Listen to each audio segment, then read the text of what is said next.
სოხუმში აფხაზეთის ჰუმანიტარული კვლევების ინსტიტუტში ხანძარი გაჩნდა.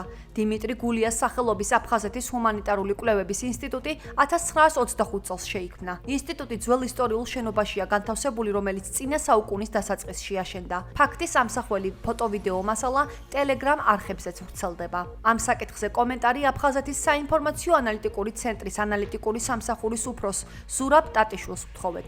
ანალიტიკოსი რამდენიმე ვერსიაზე საუბრობს და ამბობს, რომ ოკუპირებულ აფხაზეთშიც აქტიურად ჩდება კითხვები თუ რატომ გახშირდა ხანძრის შემთხვევები.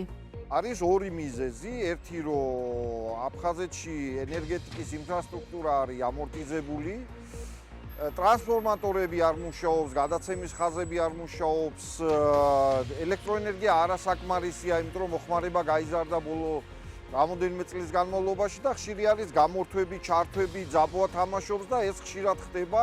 ხანძრის მიზეზები მარტო ეს ორი შემთხვევა არ იყო, იქ რამოდენიმე კერძო სახლიც დაიწვა და მიზეზი როგორც დადგინდა იყო სწორედ ელექტროენერგიის გაუმართავი ინფრასტრუქტურა. მეორე მიზეზი, რაც ასევე შეგვიძლია ვთქვათ და ამ პირველთან ერთად მოქმედებს, არის ის, რომ შენობები, რომლებშიც ეგრეთ წოდებული სახელმწიფო სტრუქტურები არიან განთავსებულები, ეს ორივე შენობა, რომელზეც ახლა ვისაუბრეთ, არის ძველი.